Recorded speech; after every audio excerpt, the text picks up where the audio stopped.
The country is yet again marking this extra special date under a lockdown.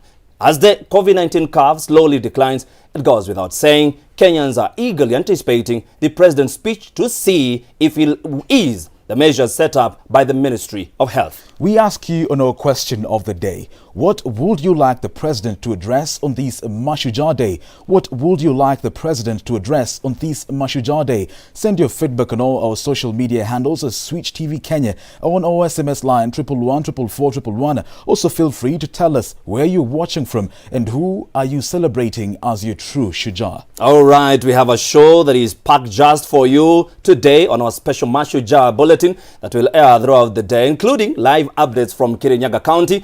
In other counties, you know, we are celebrating Mashujaa Day in Kirinyaga County. Interviews and very captivating stories. A very good morning to you.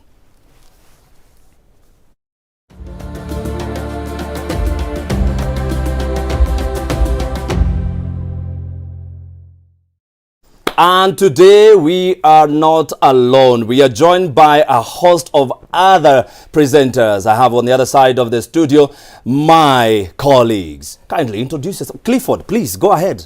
So Dr. kabisa mwenzangu Frederick Mwitiriri, tunakuletea matangazo haya ya siku ya Mashujaa, siku ambayo mtazamaji tunasherekea wale ambao waliweza kutuokoa na kutukomboa kutoka kwa minyororo ya mkoloni, safari ambayo ilianza mwaka wa 1895 wakati ambapo mkoloni alitua humu nchini, kumaanisha kwamba miaka karibia 50 hivi Wakenya walikuwa chini ya utawala wa Mwingereza, lakini mwaka wa 1963 wakaweza kujikomboa. Mashujaa ni wengi, wewe pia ni shujaa. Lakini leo hii hapa studioni tutakuwa tunazungumza na mwenzetu Emmanuel Terrell ambaye amekita kambi katika kaunti ya Kirinyaga, kaunti ambayo ni mwenyeji wa sherehe hizi, na aweze kutudadavulia ni nini haswa kinajiri kutoka pale. Kuna mengi ambayo yanatarajiwa kama vile siasa za urithi mwaka wa 2022. Siasa za urithi wa ugavana ni swala lingine ambalo limekuwa likigonga vichwa vya habari katika miezi iliyopita, lakini katika safari yake Uhuru Kenyatta, rais, siku chache zilizopita aliweza kuwarai viongozi waweze kushirikiana kwa pamoja. Hapa studioni kikosi kiko tisti kabisa kuhakikisha kwamba sherehe hizi zinafana. Wacha niwalete hapa studioni. Sasa Munga, karibu sana. Good morning, happy Mashujaa to you. And I am a Shujaa, you're a Shujaa, we are all Shujaas in this studio, and we are right here to get in your views. Make sure to send in your SMSs, comments, anything that you'd like to wish anyone a Mashujaa Day, please do it here. Joel Chacha vile vile ni mwenzetu hapa studioni. Tutasaidiana hadi tamati kuhakikisha kwamba tunachanganua, tunazungumza na wageni wetu hapa studioni. Chacha, karibu sana. Naam, bila shaka Clifford, hii ikiwa ni siku ya Mashujaa tarehe 20 mwaka 2021, ikiwa ni mwezi wa 10. Basi kuna mengi mtazamaji ambayo tumeweza kukuandalia, ikiwa utaweza kuyapata hapa ndani ya runinga unayoenzi, runinga ya Switch. Ikiwa mtazamaji wewe ndiye shujaa wetu na tungependa uweze kutambua shujaa wako ni nani hii leo, unafanya hima kupitia nambari yetu ya rafa ambayo ni 1114441111. Vile vile kuna mengi ambavyo kama mwenzangu Clifford ameweza kukueleza ambayo tumekuandalia, ikiwa mwanahabari mwenza Emmanuel Terrell yuko kule, atakuwa anaweza kutupatia taswira ilivyo. Na mtazamaji, haya yote kumbuka tuko hapa kwa ajili yako. Kwa hivyo mtazamaji, vile vile inakuwa ni vyema unaalika mwenzako, yani una tell a friend to tell a friend kuwa tuko hapa, na hii ni kubwa sana. Bila shaka fanya miadi nasi hadi tamati. Shughuli hii nzima tunafanikisha kwenye mitandao ya kijamii, lakini ili kutueleza kihakika, hebu mwenzangu David Kagina aweze kutufahamisha shughuli yake hapa leo hii itakuwa ipi.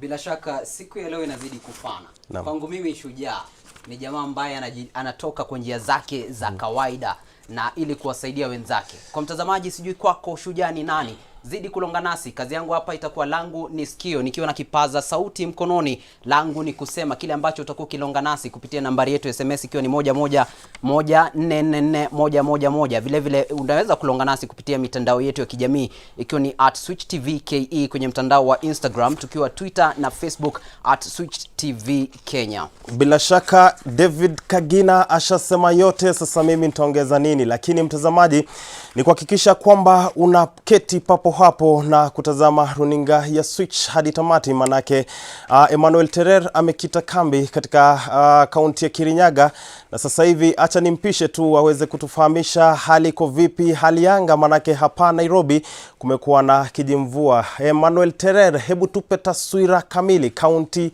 ya Kirinyaga, hali ya kisiasa na joto la kisiasa liko vipi hadi kufika sasa hivi?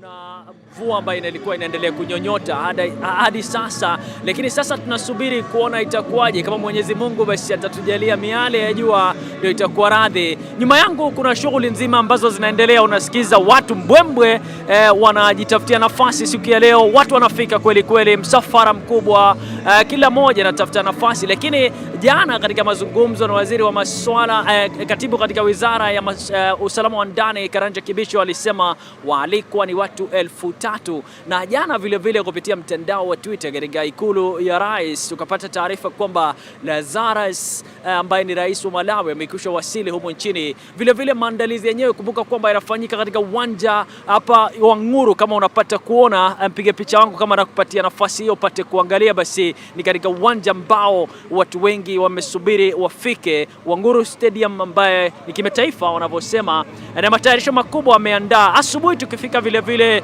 wanajeshi walikuwa katika shughuli nzima ya kukimbia asubuhi, ndio ilinifurahisha kweli kweli kushuhudia wao wakikimbia. Nami nilijiunga nao kidogo, ijapokuwa ikaniletea tashwishi, lakini hadi kufikia sasa ni kufahamisha kwamba shughuli nzima, maandalizi yameanza, na tutasubiri tukuletea mahojiano. Tukipata mtu ambaye tunahitaji kumhoji, basi itakuwa ni radhi. Nimefurahi kwamba kusikia kikosi kizima kule studioni. Sasa Mungu yupo, vile vile Kegina, Chacha na sasa Clifford, naamini kwamba itakuwa safi kabisa hapa. Tunaomba Mwenyezi Mungu atujalie mvua isikuje, kwa sababu najua masuala itatatizika pakubwa. Tunatarajia vile vile hotuba ya Rais Uhuru Kenyatta. Wakenya wanasubiri sana kusikiza kuhusiana na swala zima la kuondolewa kwa kafyu. Itakuwa ni radhi kwao kusikiza hiyo ikiondoka, na vile vile najua kwamba atakayehutubu vile vile atakuwa naibu wa rais na William Ruto, na vile vile kinara wa chama cha ODM Raila Odinga. Tayari najua asubuhi maandalizi yakiandaliwa, tuliona magari yakiondolewa kudhihirisha dhahiri kwamba msafara wa rais utafika hapa ukizunguka bila shaka kuwapungia mkono wa Kenya, kuwatakia kila laheri asubuhi ya leo. Na mimi sherehe yenyewe itaanza saa 4 ikielekea saa 4:30 hadi saa 6 namna tulivyoarifiwa jana, na itakapotamatika basi nitakuwa hapa kukufahamisha yale yametolewa kwa hotuba, na bila wasiwasi au utataka nafasi ya kuondoka, maana papa hapa runinga ya Switch tutakuwa tumekita kambi kabisa kukufahamisha. Labda pengine tu kabla nirejeshe studioni ni kufahamisha kwamba gwaride la wanajeshi litakaguliwa na rais rasmi wakati wake atakapotua hapa. Akishuka tu kutoka kwa gari lake, bila shaka utamwona akiingia kule kupiga ukaguzi ule wa gwaride. Na mpenzi mtazamaji, ni kurejeshe studioni kwa sasa, ile kuna mengi tu ambayo tutafanya baadaye, hata kutafuta mahojiano kutoka kwa wananchi ambao watawasili hapa. Kabisa mwenzangu Emmanuel Terer, shikilia papo hapo, manake namuona mwenzangu Joel Chacha anajikuna kichwa sana kutaka tu kujua masala fulani wa fulani kutoka kaunti hiyo ya Kirinyaga. Na Joel Chacha, hebu zungumza na Emmanuel Terer. Naam, Terer, tunafahamu kuwa katika kaunti hiyo ya Kirinyaga kuna katibu katika wizara ya usalama wa ndani Karanja Kibicho na gavana wa kaunti hiyo Anne Waiguru. Kumeweza kuwa na madai kuwa, ama gavana Waiguru aliweza kueleza kuwa hajapatiwa nafasi za kutosha wageni wake waweze kuhudhuria hafla hiyo. Je, labda kufikia sasa kuna lolote ambalo limebadilika?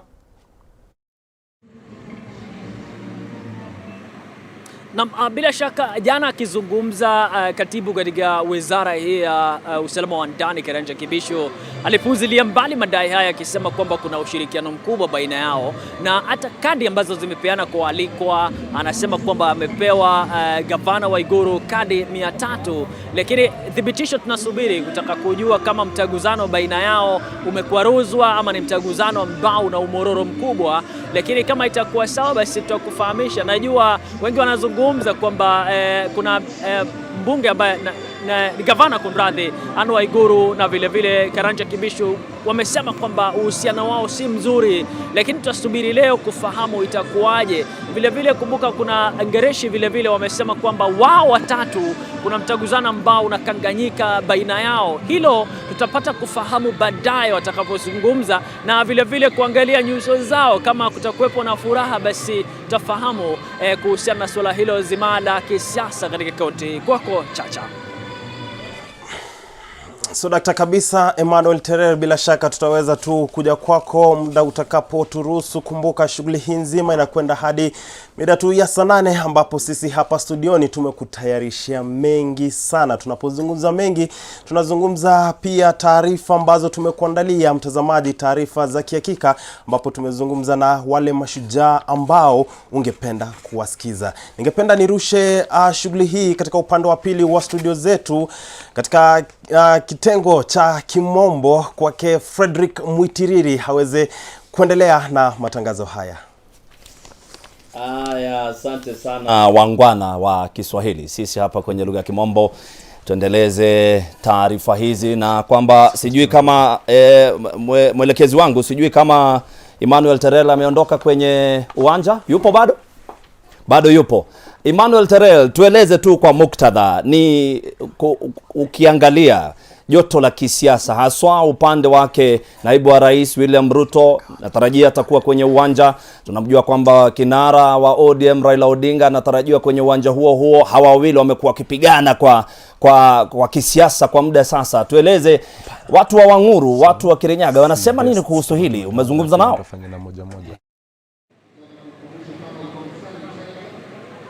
Na jana katika pita zetu hapa tumezungumza nao, na wote wanasema kitu kimoja, wanasubiri kujua ifikapo mwaka 2022 watampigia nani kura. Lakini kubwa zaidi ni kufahamu fika kwamba ameonekana mara nyingi sana kinara wa chama cha ODM Raila Odinga akija hapa katika Mount Kenya kutafuta nafasi ya kura, na bila shaka basi akiendeleza msururu wake wa kutafuta kura huenda watu wa hapa wakamsikiza. Lakini vile fahamu fika kwamba wakati moja naibu wa rais William Ruto alisema kitu kimoja kwamba yeye ndiye ana ufunguo wa Mount Kenya.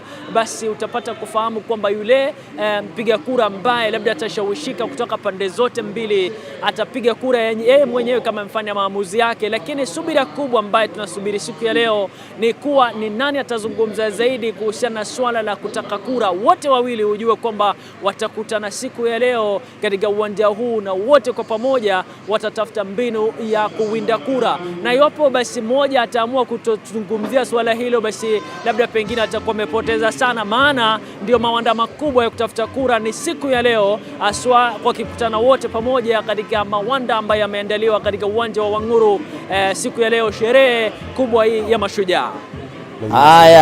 Asante sana Emmanuel Terere. Najua leo kutakuwa kumejaa siasa kwenye uwanja wa Wanguru pale kwenye kaunti ya Kirinyaga. Swali langu la siku nilikuwa nimekuuliza awali, what would you like the president to address on this Mashujaa Day?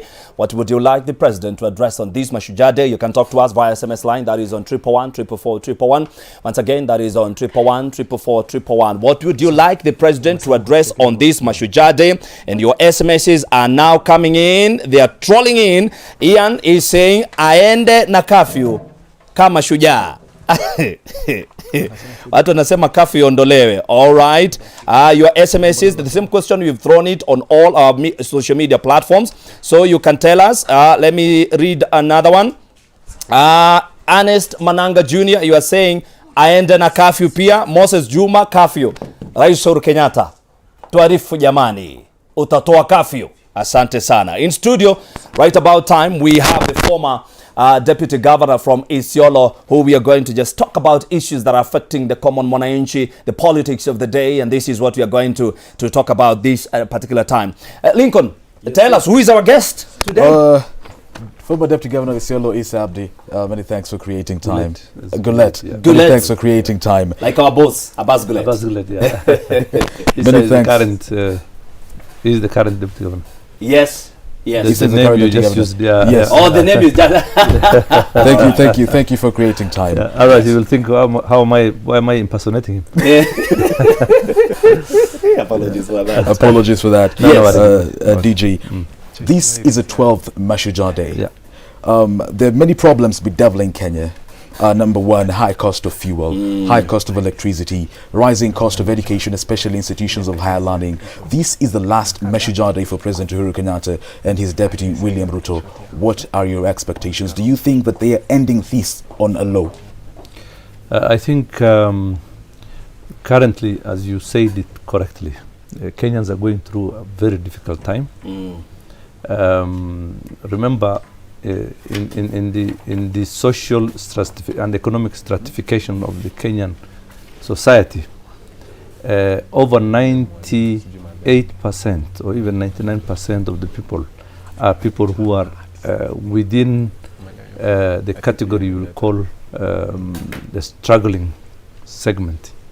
It's only a few people, I think 0.something%, whom you can say have crossed the line properly. So most of us, including I think all of us who are here, are trying to make our ends meet.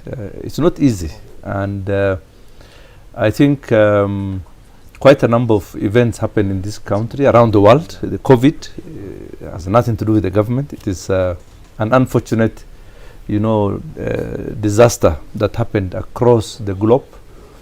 Coming with it, of course, is the consequent economic downturn, which has seen inflation rising. The figures that I saw, that inflation was going almost from 5% now crossing over to 7%, something we have not seen for quite a while.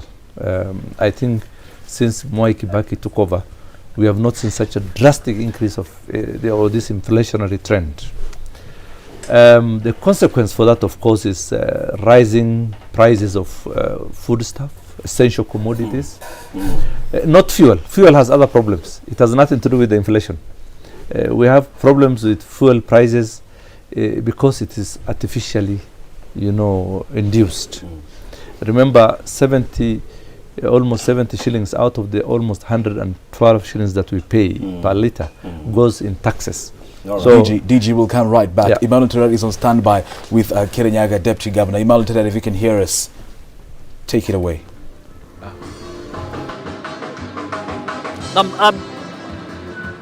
Bila shaka nipo hapa bado, nimejaliwa sana kupata naibu gavana wa kaunti ya Kirinyaga.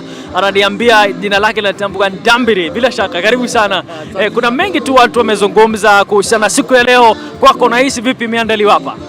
Sasa sisi watu wa Kirinyaga tunafurahia sana kwa kuwa kaunti ya kwanza Central Kenya kuhost Mashujaa Day.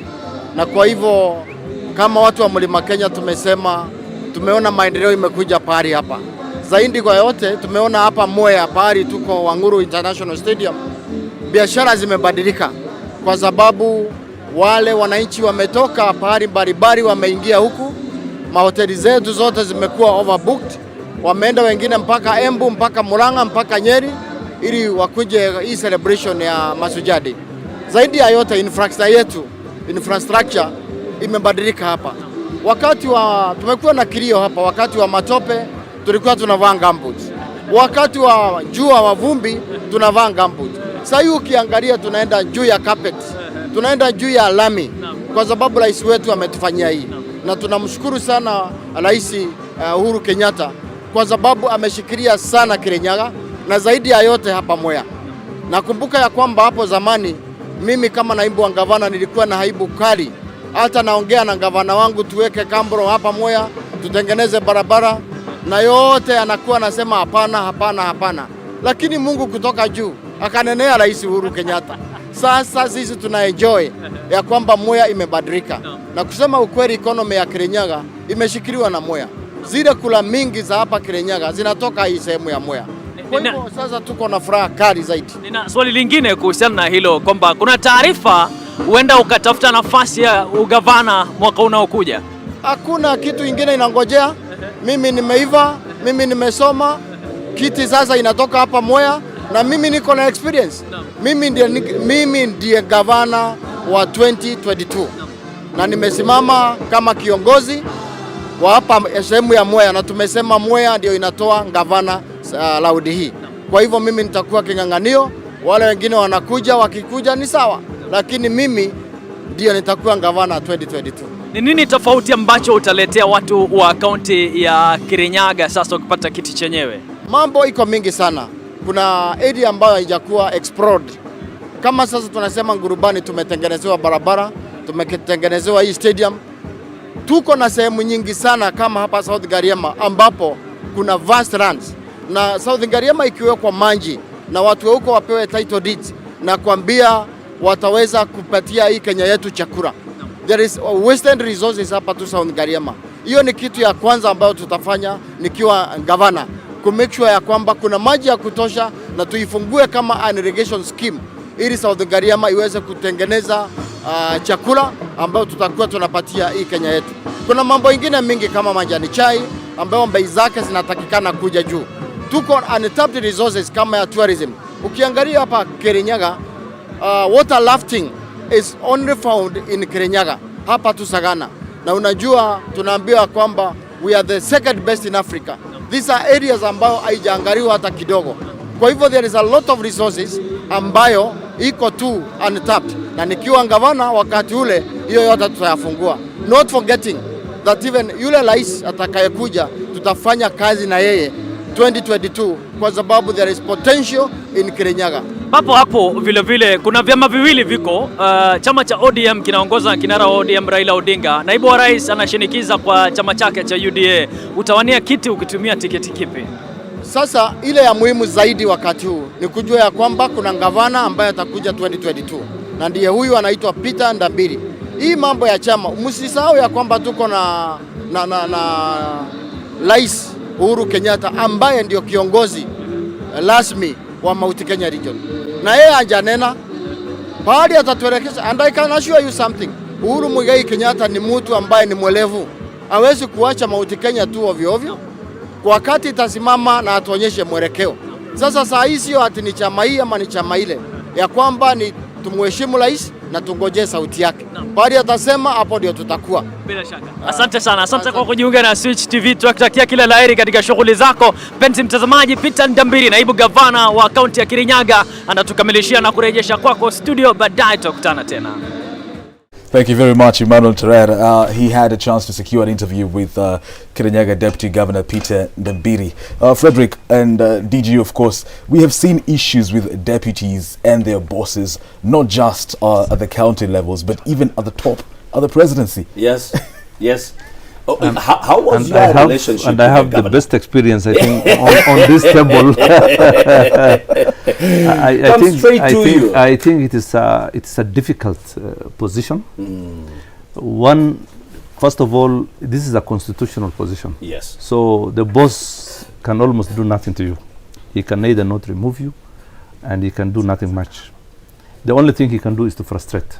Maybe limit access, tell other people not to work with you and those kind of things, which is unfortunate because this is supposed to be a position which should have been complementary with regards to the governance and support the county. But my problem is governors, all of them, I think majority of them had challenges. And is it that they fear that you're going to overtake them? I don't even think so. I don't even think so, because most of the time this conflict starts right at the onset. So if it will have occurred towards the end or just before the election, yes, you will think that maybe it has to do with succession or taking over. But mostly, even within the first 2 months, it starts. I attribute this also to some extent to the people who hang around the governors, who want to safeguard that space. When you are two, it's not easy for you to be manipulated. But they are the entrepreneurs, yes, they are family members, they are friends who want to monopolize. They had nothing actually in the process towards acquiring that seat. But once the governor is on the seat, he gets all these friends and people who want to start, dipping their hands in the cookie jar, who will therefore be worried about the position of the deputy governor being strong. Because in that case, the governor will have an extra ear, somebody who can guide him and say, look, if you do this, it's against the law. This will put you in trouble. I think, sincerely speaking, if there was a good working relationship, it will have even improved the governance issues. It will have even improved issues of integrity. Because two people in most cases, are not likely to collude so well. It may appear they can, but normally it doesn't. It's very difficult. Because it's very difficult, because at least one of the other will have some, ethical reflections on some of these issues, and will try and assess, give a bird's eye view of, if we do this, what can happen. So rather not do it. You see, that kind of situation is what's causing this kind of conflict. Simba, the Deputy President, William Ruto, and his boss, Uhuru Kenyatta, we saw the differences since at the very end of 2017, before the elections. But they kept telling us they're together, they're together, they're together. We saw those differences towards the end of, before the general election in 2017. What caused this, in your view, because you've been in governance? The same things I've just mentioned. The difference between the Deputy President and the President has to do with people around the President. Is it not, DG, is it not ambitions, political ambitions? No. Why will that be an issue? The President is having his second term and exiting. So why will he be afraid of his friend, who was the strongest number one supporter, and who, frankly speaking, and most Kenyans will tell you that, who helped him to go and get on that seat? Twice again. The President said three times actually. The President telling his deputy, do not campaign yet. Don't start campaigns yet. I don't think that's the issue. Honestly, I don't think that's the issue, because I mean, it is irrelevant in this context. The one does not have to mutually exclude the other one. True.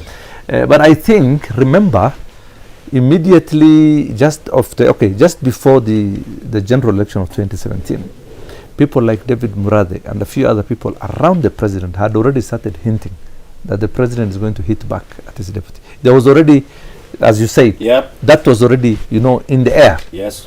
And this has all to do with, frankly speaking, it has all to do with finances and money and everything, and who has access to resources. Remember, the Deputy President managed to monopolize the most lucrative state positions. Remember, people at the Ministry of Finance at the helm, Henry Rotich, who was his own person or somebody from his background or his backyard. Look at the Department of Agriculture, the PSS who are from Rift Valley, Department of Energy, Rift Valley, Kenya Pipeline, Kenya Post, Kenya ministerial appointments, all of them. So he had actually monopolized the most lucrative government positions. All right. That was going to cause a fight. Okay. My director is telling me that we need to go on break because we need to pay some bills, and so we are taking a short commercial break. We'll be back with more. I can see my friends over the other side, Clifford Dumbi and Chacha. They are ready to bring you the newspapers review in a short while. Don't go anywhere. This is Mashujaa Day. We're asking you, what would you like the President to speak on this Mashujaa Day? Talk to us on 111 444 111. We'll be back in a short while. Don't go anywhere.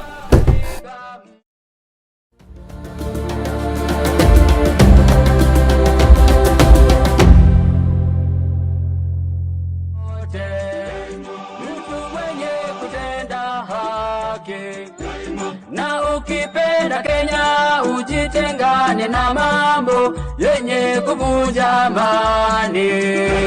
Hatutaki matata Kenya wenye nchi. Kenya kipenzi chetu, hatutaki